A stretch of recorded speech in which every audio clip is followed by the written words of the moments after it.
ಎಲ್ಲರಿಗೂ ನನ್ನ ನಮಸ್ಕಾರಗಳು. 2024ರ SSLC ವಾರ್ಷಿಕ ಪರೀಕ್ಷೆಯಲ್ಲಿ ಕೇಳಬಹುದಾದ ಪ್ರಮುಖ ಪ್ರಶ್ನೆಗಳು. ಇದು ಭಾಗ 2. ಈಗಾಗಲೇ ತ್ರಿಭುಜಗಳ ಘಟಕಗಳ ಮೇಲೆ ಒಂದು ಸಪರೇಟ್ ಆಗಿರ್ತಕ್ಕಂಥ ಒಂದು ವಿಡಿಯೋ ಇದೆ. ಅದಾದ ನಂತರ ಒಂದು ಪಾರ್ಟ್ 1 ಅಂತ ಇದೆ, ಇದು ಪಾರ್ಟ್ 2. ಈ 3 ವಿಡಿಯೋಗಳನ್ನು ತಾವು ನೋಡಿದ್ದೇ ಆದರೆ ತಾವು 10ನೇ ತರಗತಿ ಗಣಿತ ವಿಷಯದಲ್ಲಿ ಸರಳವಾಗಿ ಪಾಸ್ ಆಗಬಹುದು ಅಂತ ಹೇಳುತ್ತಾ ಈಗ ಪ್ರಮುಖವಾಗಿರ್ತಕ್ಕಂಥ ಪ್ರಶ್ನೆಗಳನ್ನ ಇಲ್ಲಿ ತೆಗೆದುಕೊಂಡಿದ್ದೇನೆ ಮತ್ತು ಅವುಗಳಿಗೆ ಪರಿಹಾರವನ್ನು ಕೂಡ ನೀಡಿದ್ದೇನೆ. ಸಾಮಾನ್ಯವಾಗಿ ಕೇಳುವ 2, 3, 4 ಅಂಕದ ಪ್ರಶ್ನೆಗಳು, ಈಗಾಗಲೇ 1 ಅಂಕದ ಪ್ರಶ್ನೆಗಳು ಮತ್ತು ತ್ರಿಭುಜಗಳ ಘಟಕಕ್ಕೆ ಸಂಬಂಧಪಟ್ಟಿರುವಂತಹ ಕೆಲವೊಂದು 2 ಅಂಕದ ಪ್ರಶ್ನೆಗಳು ಕೂಡ ವಿವರಣೆಯನ್ನು ನೀಡಿದ್ದೇನೆ. ಒಂದನೇದು ಸಮಾಂತರ ಶ್ರೇಣಿಯ n ಪದಗಳ ಮೊತ್ತ ಕಂಡುಹಿಡಿಯುವುದು. ಎರಡನೇ ಪ್ರಶ್ನೆ ರೇಖಾತ್ಮಕ ಸಮೀಕರಣಗಳನ್ನು ಬಿಡಿಸುವುದು. ಮೂರನೇದು ಸ್ಪರ್ಶಕಗಳ ರಚನೆ. ನಾಲ್ಕನೇದು 2 ಬಿಂದುಗಳ ನಡುವಿನ ದೂರವನ್ನು ಕಂಡುಹಿಡಿಯುವುದು. ಭಾಗ ಪ್ರಮಾಣ ಸೂತ್ರದ ಮೇಲಿನ ಸಮಸ್ಯೆಗಳು. ಅಭಾಗಲಬ್ಧ ಸಂಖ್ಯೆ ಎಂದು ಸಾಧಿಸುವುದು. ಯುಕ್ಲಿಡನ ಭಾಗಾಕಾರ ಕ್ರಮವಿಧಿಯನ್ನು ಉಪಯೋಗಿಸಿ ಮೊಸಾವನ್ನು ಕಂಡುಹಿಡಿಯುವುದು. ಸಮರೂಪ ತ್ರಿಭುಜಗಳ ರಚನೆ. ಶೃಂಗ ಬಿಂದುಗಳನ್ನು ಕೊಟ್ಟಾಗ ತ್ರಿಭುಜದ ವಿಸ್ತೀರ್ಣ ಕಂಡುಹಿಡಿಯುವುದು. ಬಹುಪದೋಕ್ತಿಯ ಶೂನ್ಯತೆ ಹಾಗೂ ಸಹಗುಣಕಗಳ ನಡುವಿನ ಸಂಬಂಧ. ಆನಂತರ ಬಹುಪದೋಕ್ತಿಗಳ ಭಾಗಾಕಾರ. ಆನಂತರ ಸೂತ್ರ ಉಪಯೋಗಿಸಿ ವರ್ಗ ಸಮೀಕರಣದ ಮೂಲಗಳನ್ನು ಕಂಡುಹಿಡಿಯುವುದು. ಸರಾಸರಿ, ಮಧ್ಯಾಂಕ ಮತ್ತು ಬಹುಲಕವನ್ನು ಕಂಡುಹಿಡಿಯುವುದು. ಓಜೀವ್ ರಚನೆ, ಗ್ರಾಫ್ ಹಾಕ್ತಕ್ಕಂಥದ್ದು, ರೇಖಾತ್ಮಕ ಸಮೀಕರಣಗಳಿಗೆ ಗ್ರಾಫ್ ಅನ್ನು ರಚನೆ ಮಾಡ್ತಕ್ಕಂಥದ್ದು. ಪ್ರಮೇಯಗಳು, ತ್ರಿಭುಜ ಮತ್ತು ವೃತ್ತದ ಮೇಲೆ. ಇಲ್ಲಿ ಒಂದು ಪ್ರಮೇಯ 3 ಅಂಕದಲ್ಲಿ ಕೇಳ್ತಾರ. ಇಲ್ಲಿರುವಂತಹ ಪ್ರಮೇಯಗಳಲ್ಲಿ ಒಂದು 4 ಅಂಕದ ಪ್ರಶ್ನೆಯನ್ನ ಕೇಳಿರುತ್ತಾರೆ. ಒಂದೊಂದು ಪ್ರಶ್ನೆಯನ್ನ ನೋಡ್ತಾ ಹೋಗೋಣ. ಮೊದಲನೇದು ಸಮಾಂತರ ಶ್ರೇಣಿಯ n ಪದಗಳವರೆಗಿನ ಮೊತ್ತವನ್ನ ಕಂಡುಹಿಡಿಯಿರಿ. 2, 4, 6 ಈ ಸಮಾಂತರ ಶ್ರೇಣಿಯ 20 ಪದಗಳವರೆಗಿನ ಮೊತ್ತ ಕಂಡುಹಿಡಿರಿ. ಎ ಅಂದರೆ ಮೊದಲನೇ ಪದ 2, ಡಿ ಅಂದ್ರೆ a2 ಮೈನಸ್ a1, ಇದು a1, ಇದು a2, ಇದು a3. a2 ಮೈನಸ್ a1 ಅಂದ್ರೆ 4 ಮೈನಸ್ 2 ಅಂದ್ರೆ 2. n ಅಂದ್ರೆ ಪದಗಳ ಸಂಖ್ಯೆ 20. ಸೂತ್ರ Sn = n/2 bracket 2a plus bracket n minus 1 into D ಅನ್ನುವಂತಹ ಸೂತ್ರ. ಬೆಲೆಯನ್ನ ಆದೇಶಿಸಲಾಗಿದೆ. n ಅಂದ್ರೆ 20/2, 2 a ಅಂದ್ರೆ 2 ಬ್ರಾಕೆಟ್ n ಅಂದ್ರೆ 20 ಮೈನಸ್ 1 ಇಂಟು ಡಿ ಅಂದ್ರೆ 2. ಇಲ್ಲಿ 2 ಅಂದ್ರೆ 2, 2 10 20 ಅನ್ನ ಛೇದ ಹೋಯ್ತು. 2 4, 20ರಲ್ಲಿ 19, 19 38 ಅನ್ನ ಬಂತು. 38 ಪ್ಲಸ್ 4 42, 42 420 ಅನ್ನುವಂತ ಉತ್ತರ. ಸರಳವಾಗಿರ್ತಕ್ಕಂಥ ಪ್ರಶ್ನೆ. ಮತ್ತೊಂದು ಪ್ರಶ್ನೆ ಇದೆ. 24, 21, 18 ಈ ಸಮಾಂತರ ಶ್ರೇಣಿಯ 10 ಪದಗಳವರೆಗಿನ ಮೊತ್ತವನ್ನ ಕಂಡುಹಿಡಿರಿ. ಇಲ್ಲಿ ಎ ಅಂದ್ರೆ 24 ಮೊದಲನೇ ಪದ, ಡಿ ಅಂದ್ರೆ a2 ಮೈನಸ್ a1 ಅಂದ್ರೆ 21ರಲ್ಲಿ 24, a2 ಮೈನಸ್ a1 ಮೈನಸ್ 3. ಆನಂತರ n ಅಂದ್ರೆ 10 ಅನ್ನುವಂಥದ್ದು. ಈಗ ಆ 10 ಪದಗಳವರೆಗಿನ ಮೊತ್ತವನ್ನ ಕಂಡುಹಿಡಿಬೇಕಾಗಿದೆ. Sn = n/2 bracket 2a plus bracket n minus 1 into D. n ಅಂದ್ರೆ 10/2, 10/2, 2 a ಅಂದ್ರೆ 24 ಬ್ರಾಕೆಟ್ n ಅಂದ್ರೆ 10 ಮೈನಸ್ 1, ಡಿ ಅಂದ್ರೆ ಮೈನಸ್ 3. ಡಿ ಅಂದ್ರೆ ಮೈನಸ್ 3 ಇದೆ, ಇಲ್ಲಿ ಡಿ ಬೆಲೆ ಮೈನಸ್ 3. ಈಗ 2 ಅಂದ್ರೆ 2, 2 ಇಲ್ಲೇ 10 ಅಂದ್ರೆ ಇಲ್ಲಿ ಬಂದಿರತಕ್ಕಂಥ ಸಂಖ್ಯೆ 5. 24 2 48, 10ರಲ್ಲಿ 1 ಕಳೆದ್ರೆ 9, 9 3 27. ಆದ್ರೆ ಇಲ್ಲಿ ಪ್ಲಸ್ ಇಂಟು ಮೈನಸ್, ಇಲ್ಲಿ ಪ್ಲಸ್ ಇದೆ, ಇಲ್ಲಿ ಮೈನಸ್ ಇದೆ. ಪ್ಲಸ್ ಇಂಟು ಮೈನಸ್ ಮೈನಸ್ 27 ಕಳೆದಾಗ 21 ಬಂತು. ಇದನ್ನ ಗುಣಿಸಿದಾಗ ಬಂದಿರತಕ್ಕಂಥ ಉತ್ತರ 105. 10 ಪದಗಳವರೆಗಿನ ಮೊತ್ತ. ಇನ್ನು ಎರಡನೇ ಪ್ರಶ್ನೆ ರೇಖಾತ್ಮಕ ಸಮೀಕರಣಗಳನ್ನ ಬಿಡಿಸುವುದು ಅಂತಿದೆ. 2x plus y = 5 ಮತ್ತು x plus y = 4. ಇದು ಸಮೀಕರಣ 1 ಅಂತ ತೆಗೆದುಕೊಳ್ಳಲಾಗಿದೆ. ಇದು ಸಮೀಕರಣ 2 ಅಂತ ತೆಗೆದುಕೊಳ್ಳಲಾಗಿದೆ. ಇದನ್ನು ವರ್ಜಿಸುವ ವಿಧಾನದಿಂದ ನಾನು ಬಿಡಿಸ್ತಾ ಇದ್ದೀನಿ. ಯಾವುದೇ ವಿಧಾನ 1 ಸಾಮಾನ್ಯವಾಗಿ ಬಿಡಿಸಿ ಅಂತ ಕೇಳ್ತಾನೆ, ಹಾಗಾಗಿ ನಾನು ವರ್ಜಿಸುವ ವಿಧಾನ ಮಾತ್ರ ತೆಗೆದುಕೊಂಡಿದ್ದೇನೆ. ಈಗ ಇವುಗಳನ್ನ ಕಳಿಬೇಕು. ಪ್ಲಸ್ ಇದೆ, ಮೈನಸ್, ಪ್ಲಸ್ ಇದೆ, ಮೈನಸ್, ಪ್ಲಸ್ ಇದೆ, minus. Plus y minus y get cancel ಆಯ್ತು. 2x ನಲ್ಲಿ 1x ಹೋದ್ರೆ 1x, 5ರಲ್ಲಿ 4 ಕಳೆದಾಗ 1. ಹಾಗಾದ್ರೆ x ನ ಬೆಲೆ ಎಷ್ಟು ಬಂತು? 1. x = 1 ಸಮೀಕರಣ 2ರಲ್ಲಿ ಆದೇಶಿಸಿದಾಗ ಸಮೀಕರಣ 2ರಲ್ಲಿ x ಅಂದ್ರೆ 1 ಪ್ಲಸ್ ಇದೆ ಪ್ಲಸ್ y = 4. y = 4 ಪ್ಲಸ್ 1 ಬಲಭಾಗದಲ್ಲಿ ಬೈದಾಗ ಮೈನಸ್ 1 ಆಯ್ತು. 4ರಲ್ಲಿ 1 ಕಳೆದಾಗ 3. ಇದು y ನ ಬೆಲೆ 3 ಅನ್ನುವಂತ ಉತ್ತರ. ಇನ್ನು ಸ್ಪರ್ಶಕಗಳ ರಚನೆ ಅಂತಿದೆ. ಇಲ್ಲಿ ನಾನು ಪ್ರಶ್ನೆಗಳನ್ನು ಕೊಟ್ಟಿನಿ. ಇದಕ್ಕೆ ಸಂಬಂಧಪಟ್ಟಿರುವಂತಹ ವಿಡಿಯೋವನ್ನ ನಾನು ಡಿಸ್ಕ್ರಿಪ್ಷನ್ ಬಾಕ್ಸ್ ನಲ್ಲಿ ಕೊಟ್ಟಿದ್ದೇನೆ. ಇವುಗಳನ್ನ ರಚನೆ ಮಾಡುವಂತದ್ದು. ಇಲ್ಲೆಲ್ಲ ಯಾವ್ಯಾವ ಪ್ರಶ್ನೆಗಳಿಗೆ ನಾನು ಪರಿಹಾರವನ್ನ ನೀಡಿಲ್ಲೋ ಅವೆಲ್ಲ ಪ್ರಶ್ನೆಗಳಿಗೆ ನಾನು ವಿಡಿಯೋವನ್ನ ಎಲ್ಲಿ ಕೊಟ್ಟಿದ್ದೇನೆ ಅಂದ್ರೆ ಅದನ್ನ ಡಿಸ್ಕ್ರಿಪ್ಷನ್ ಬಾಕ್ಸ್ ಅಂತಿದೆ. ನನ್ನ ಈ ವಿಡಿಯೋದ ಡಿಸ್ಕ್ರಿಪ್ಷನ್ ಬಾಕ್ಸ್ ನಲ್ಲಿ ಹೋಗಿ ನೋಡಿ. ಆ ಡಿಸ್ಕ್ರಿಪ್ಷನ್ ಬಾಕ್ಸ್ ನಲ್ಲಿ ಇದಕ್ಕೆ ಸಂಬಂಧಪಟ್ಟಿರುವಂತಹ ಈ ರೀತಿಯಾದಂತಹ ಪ್ರಶ್ನೆಗಳನ್ನ ಸುಮಾರು 4-5 ಪ್ರಶ್ನೆಗಳನ್ನ ರಚನೆ ಮಾಡಿರುವಂತದ್ದಿದೆ. ಅಲ್ಲಿ ತಾವು ಹೋಗಿ ನನ್ನ ಇದೇ ವಿಡಿಯೋದ ಡಿಸ್ಕ್ರಿಪ್ಷನ್ ಬಾಕ್ಸ್ ನಲ್ಲಿ ಹೋಗಿ ಈ 3ನೇ ಪ್ರಶ್ನೆಗೆ ಸ್ಪರ್ಶಕಗಳ ರಚನೆಯನ್ನ ತಾವು ನೋಡಬಹುದು.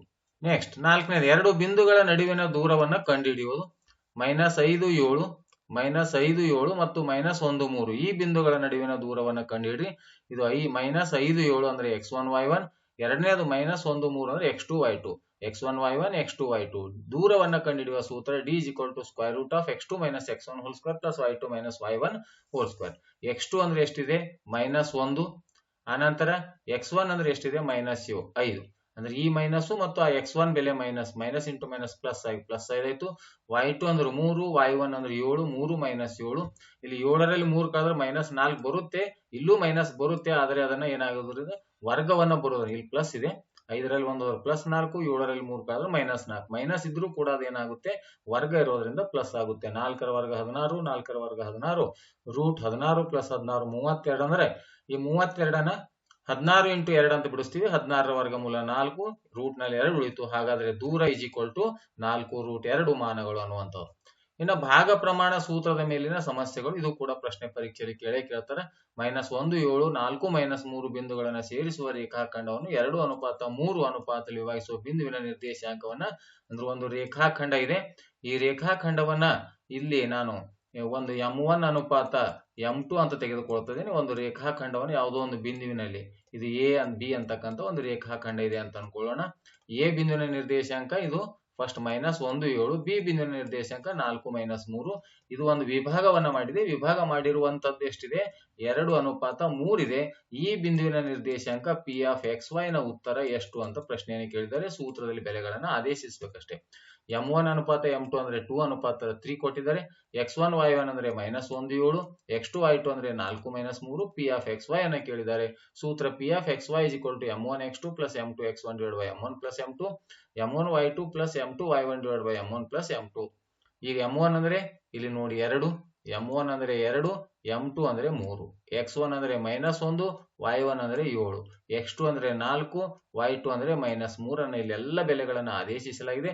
2 4 8 ಪ್ಲಸ್ ಇಂಟು ಮೈನಸ್ ಮೈನಸ್ 3 ಅಂದ್ರೆ 3, ಅನಂತರ 2 + 3 ಅಂದ್ರೆ 5, ಮೈನಸ್ ಇಂಟು ಪ್ಲಸ್ ಮೈನಸ್ 2 3 6, 3 7 21, 2 + 3 ಅಂದ್ರೆ 5. ಇದನ್ನ ಕಳೆದಾಗ 5, 5 ಅಂದ್ರೆ 5, 5 ಅಂದ್ರೆ 5 ಅನ್ನ ಹೋದಾಗ 1 ಉಳಿತು.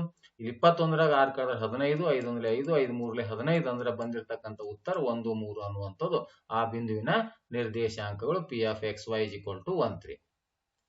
ಇನ್ನು 6ನೇ ಪ್ರಶ್ನೆ, ಅಭಾಗಲಬ್ಧ ಸಂಖ್ಯೆ ಎಂದು ಸಾಧಿಸಿ ಅಂತಿದೆ. 5 + √2 ಒಂದು ಅಭಾಗಲಬ್ಧ ಸಂಖ್ಯೆ. ಇದು ಕೂಡ 2 ಅಂಕದಲ್ಲಿ ಪ್ರತಿ ಬಾರಿಯೂ ಕೇಳ್ತಾ ಇರ್ತಾರೆ. ನಮ್ಮ ಊಹೆ 5 + √2 ಒಂದು ಭಾಗಲಬ್ಧ ಸಂಖ್ಯೆ ಆಗಿರಲಿ. ಕೊಟ್ಟಿರುವಂತಹ ಪ್ರಶ್ನೆ ತೆಗೆದುಕೊಳ್ಬೇಕು. 5 + √2 ಒಂದು ಭಾಗಲಬ್ಧ ಸಂಖ್ಯೆ ಆಗಿರಲಿ. 5 + √2 = p/q ಅಂತ ತೆಗೆದುಕೊಳ್ಳಬೇಕು. pq belongs to z, q is not equal to 0 ಮತ್ತು pq ಗಳು ಏನಾಗಿದೆ? ಇವುಗಳ ಒಂದು ಸಾಮಾನ್ಯ ಅಪವರ್ತನ ಏನಾಗಿರ್ಬೇಕು? 1 ಆಗಿರ್ಬೇಕು ಅಂತ. ಈಗ √2 = p/q ಪ್ಲಸ್ 5 ಆ ಕಡೆ ಹೋದ್ರೆ -5 ಇತ್ತು. ಲಸ ತೆಗಿಬೇಕು. p ಮೈನಸ್ ಇದ್ರ ಕೆಳಗೇನಿಲ್ಲ 1 ಇರುತ್ತೆ. q ಲಸ ಬಂತು. q ಅಂದ್ರೆ q ಅಂದ್ರೆ p - 5 × q ಅಂದ್ರೆ p - 5q/q. ಇದು ಇಲ್ಲಿ ಏನಿದೆ? p - 5q/q ಅಂತಕ್ಕಂಥ ಒಂದು ಭಾಗಲಬ್ಧ ಸಂಖ್ಯೆ. ಆದರೆ √2 ಏನಿದೆ? ಇದು ಅಭಾಗಲಬ್ಧ ಸಂಖ್ಯೆ. ಆದ್ರಿಂದ ನಮ್ಮ ಊಹೆಯ ತಪ್ಪು. ಆದ್ರಿಂದ 5 + √2 ಒಂದು ಅಭಾಗಲಬ್ಧ ಸಂಖ್ಯೆ ಎಂದು ಸಾಧಿಸಿ. ಮೈನಸ್ ಇದ್ದಾಗನು ಕೂಡ ಅದೇ ರೀತಿಯಾಗಿ ಸೇಮ್ ಬರೀತಕ್ಕಂಥ ಎಲ್ಲ. ಆದ್ರೆ ಇಲ್ಲಿ ಏನಿದೆ? 3 - √5 ಇದೆ. ನಾ -√5 ಅನ್ನ ಆ ಕಡೆ ಒಯ್ದೇನೆ, p/q ಅನ್ನ ಈ ಕಡೆ ತಂದಿನ ಅಷ್ಟೇ. ಮತ್ತೆ ಇಲ್ಲಿ ಲಸವನ್ನ ತೆಗೆದುಕೊಳ್ಳಲಾಗಿದೆ. ಮೈನಸ್ ಇದ್ದಾಗ ಮೈನಸ್ ಇರ್ತಕ್ಕಂಥ ಬಲಭಾಗದಲ್ಲಿ ಒಯ್ರಿ, p/q ಅನ್ನ ಎಡಭಾಗದಲ್ಲಿ ತೆಗೆದುಕೊಂಡು ಬನ್ನಿ. q ಆಯ್ತು. ಇಲ್ಲಿ ಮತ್ತೆ ಲಸ ತೆಗೆದ 3q - p/q = √5.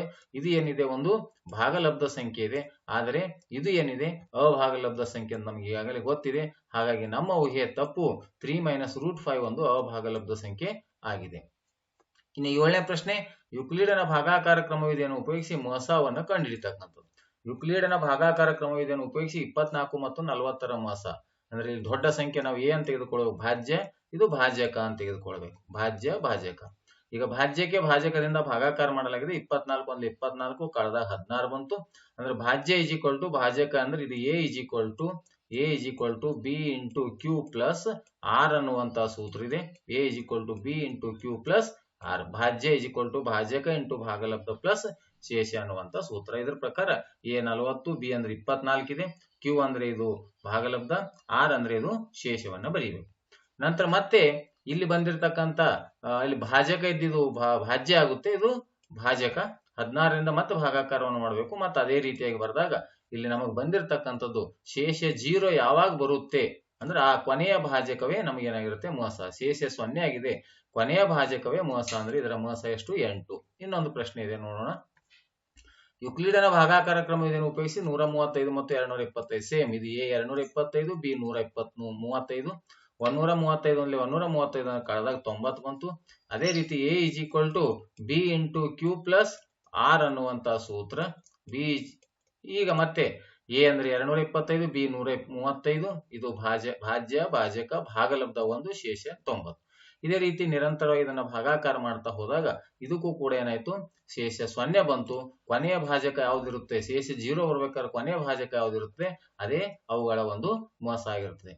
ಇನ್ನು 8ನೇ ಪ್ರಶ್ನೆ ಸಮರೂಪ ತ್ರಿಭುಜಗಳ ರಚನೆ. ಇದು ಕೂಡ ವಿಡಿಯೋದ ಒಂದು ಡಿಸ್ಕ್ರಿಪ್ಷನ್ ಬಾಕ್ಸ್ ನಲ್ಲಿ ನಾನು ಇದರ ವಿಡಿಯೋವನ್ನ ಹೇಗೆ ರಚನೆ ಮಾಡಬೇಕು ಅನ್ನುವಂಥದ್ದು ಡಿಸ್ಕ್ರಿಪ್ಷನ್ ಬಾಕ್ಸ್ ನಲ್ಲಿ ಕೊಟ್ಟಿರುತ್ತೇನೆ.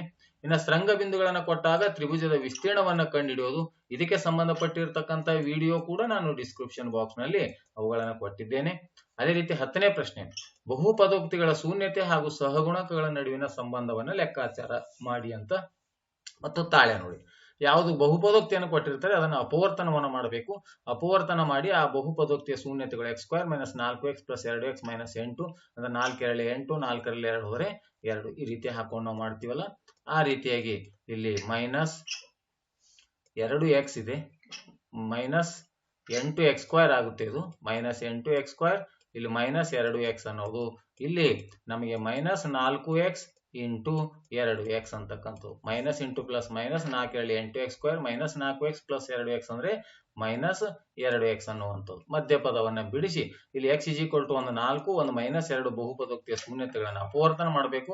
ಒಂದ್ ವೇಳೆ ಅಪವರ್ತನ ಬರದೇ ಇದ್ದರೆ ನಾವು ಸೂತ್ರ ಹಚ್ಚಿ ಕೂಡ ನಾವು ಏನ್ ಮಾಡಬಹುದು, ವರ್ಗ ಸಮೀಕರಣದ ಸೂತ್ರ ಹಚ್ಚಿ ಕೂಡ ಮೂಲಗಳನ್ನ ಕಂಡು ಹಿಡಿದು ಇದನ್ನ ತಾಳೆ ನೋಡಬಹುದು. ಈಗ ತಾಳೆ ನೋಡುವುದು ಶೂನ್ಯತೆಗಳ ಮೊತ್ತ ಅಂದ್ರೆ ಬಂದಿರತಕ್ಕಂಥ ಎರಡು ಉತ್ತರಗಳೇನಿವೆ ಎರಡು ಒಂದ್ಸಲ ಕೂಡಿಸಬೇಕು. 4 + -2 ಅಂದ್ರೆ 4 - 2 ಅಂದ್ರೆ 2. ಅದೇ ರೀತಿ ಶೂನ್ಯತೆಗಳನ್ನ ಗುಣಲಬ್ಧ ಮಾಡಬೇಕು. 4 × -2 -8. ಇನ್ನು ಈ ಕಡೆಯಿಂದ ಆ ಮೊತ್ತದ ಸೂತ್ರ ಏನಿದೆ -b ಭಾಗಿಲೆ ಗುಣಲಬ್ಧ ಸೂತ್ರ c ಭಾಗಿಲೆ ಇದೆ. ಮೈನಸ್ ಗೆ ಮೈನಸ್, ಬಿ ಅಂದ್ರೆ ಇಲ್ಲಿ ಈಗಾಗಲೇ ಬೆಲೆಗಳನ್ನ ಎಲ್ಲ ಬರೆದಿದ್ದೇನೆ ನಾನು. -2, ಸಿ ಅಂದ್ರೆ -8, ಎ ಅಂದ್ರೆ 1. ಇಲ್ಲಿ ಮೈನಸ್ ಬಿ ಅಂದ್ರೆ -2 / ಮೈನಸ್ ಪ್ಲಸ್ ಆಯ್ತು. 2 ಅಂದ್ರೆ 2 ಅಂದ್ರೆ ಎಷ್ಟು ಉಳಿತು 2. ಈ ಕಡೆಯಿಂದ ಬಿಡಿಸಿದ್ರು ಕೂಡ ಉತ್ತರ 2 ಬಂದಿರಬೇಕು. ಈ ಎರಡೂ ಶೂನ್ಯತೆಗಳನ್ನ ಕೂಡಿಸಿದ್ರು ಉತ್ತರ ಅಷ್ಟೇ ಬಂದಿರಬೇಕು. ಆ ಸೂತ್ರ ಹಚ್ಚಿ ಬಿಡಿಸಿದಾಗ ಕೂಡ ಉತ್ತರ ಒಂದೇ ಬರಬೇಕು. ಇಲ್ಲಿ ಕೂಡ ಸಿ ಭಾಗಿಲೆ ಸಿ ಅಂದ್ರೆ -8/1, -8/1 ಅಂದ್ರೆ ಇದ್ರ ಉತ್ತರ -8 ಇದೆ. ಈ ಕಡೆಯಿಂದ ಬಿಡಿಸಿದಾಗ -8 ಇದೆ ಅನ್ನುವಂಥದ್ದು. ಇನ್ನ 11ನೇದು ಬಹುಪದೋಕ್ತಿಗಳ ಭಾಗಾಕಾರ. ಇದು ಕೂಡ ಈ ವಿಡಿಯೋದ ಒಂದು ಡಿಸ್ಕ್ರಿಪ್ಷನ್ ಬಾಕ್ಸ್ ನಲ್ಲಿ ನಾನು ಈ ವಿಡಿಯೋಗೆ ಈ ಒಂದು ಬಹುಪದೋಕ್ತಿಗಳ ಭಾಗಾಕಾರಕ್ಕೆ ಸಂಬಂಧಪಟ್ಟಿರುವಂತಹ ಪ್ರಶ್ನೆಗಳಿಗೆ ಪರಿಹಾರವನ್ನು ನೀಡಿದ್ದೇನೆ. ನಾವು ಅದನ್ನು ಕೂಡ ಇಲ್ಲಿ ನೋಡ್ಕೊಳ್ಬಹುದು. ಅದೇ ರೀತಿ 12ನೇದು ಸೂತ್ರ ಉಪಯೋಗಿಸಿ ವರ್ಗ ಸಮೀಕರಣದ ಮೂಲಗಳನ್ನ ಕಂಡುಹಿಡಿಯಿರಿ. ಇದು ಕೂಡ ಇದೇ ಒಂದು ವಿಡಿಯೋದ ಡಿಸ್ಕ್ರಿಪ್ಷನ್ ಬಾಕ್ಸ್ ನಲ್ಲಿ ನಾವು ವಿಡಿಯೋದ ಒಂದು ಲಿಂಕ್ ಅನ್ನ ಕೊಟ್ಟಿರ್ತೇನೆ. ಆ ಲಿಂಕ್ ಮೇಲೆ ಕ್ಲಿಕ್ ಮಾಡುವುದರ ಮೂಲಕ ತಾವು ಈ ಒಂದು ಸಮಸ್ಯೆಗೆ ಪರಿಹಾರವನ್ನು ಕಂಡುಕೊಳ್ಬಹುದು. ಅದೇ ರೀತಿ ಸರಾಸರಿ, ಮಧ್ಯಾಂಕ ಮತ್ತು ಬಹುಲಕ ಇದು ಕೂಡ ಒಂದು ವಿಡಿಯೋ ಡಿಸ್ಕ್ರಿಪ್ಷನ್ ಬಾಕ್ಸ್ ನಲ್ಲಿ ಕೊಟ್ಟಿರ್ತೇನೆ. ಆನಂತರ ಓಜೀವ್ ರಚನೆ, ಗ್ರಾಫ್ ಮತ್ತು ಪ್ರಮೇಯಗಳು. ಇಲ್ಲಿ ಪ್ರಮೇಯಗಳು ನಮಗೆ ಒಟ್ಟು 7 ಮಾರ್ಕ್ಸ್ ಅನ್ನ ಬರುತ್ತೆ. ಗ್ರಾಫ್ 4 ಮಾರ್ಕ್ಸ್ ಇರುತ್ತೆ. ರಚನೆಗಳು 3 ಮಾರ್ಕ್ಸ್ ಇರುತ್ತೆ. ಅದೇ ರೀತಿ ಸರಾಸರಿ, ಮಧ್ಯಾಂಕ, ಬಹುಲಕ 3 ಮಾರ್ಕ್ಸ್. ಇಷ್ಟೇ ಇವು 7 3 10 14 3 17 ಇವು 4 ಕೊನೆಯ 4 ಪ್ರಾಕ್ಟೀಸ್ ಮಾಡಿದ್ದೆ ಆದ್ರೆ ನೀವು 17 ಅಂಕಗಳನ್ನು ತೆಗೆದುಕೊಳ್ಬಹುದು. ಇನ್ನು ಮೇಲ್ಗಡೆ ಇರತಕ್ಕಂಥ ಎಲ್ಲ ಪ್ರಶ್ನೆಗಳನ್ನು ಬಿಡಿಸಿದ್ದೆ ಆದ್ರೆ ತಾವು 30 ಮಾರ್ಕ್ಸ್ ಅನ್ನ ತೆಗೆದುಕೊಳ್ಬಹುದು ಅಂತ ಹೇಳುತ್ತಾ ಈ ವಿಡಿಯೋ ಇಷ್ಟವಾದರೆ ದಯವಿಟ್ಟು ಲೈಕ್ ಮಾಡಿ ಮತ್ತು ಶೇರ್ ಮಾಡಿ ಅಂತ ಹೇಳುತ್ತಾ ತಾವು ಕೊನೆವರೆಗೆ ನೋಡಿದ್ದಕ್ಕಾಗಿ ತಮ್ಮೆಲ್ಲರಿಗೂ ನನ್ನ ನಮಸ್ಕಾರಗಳು.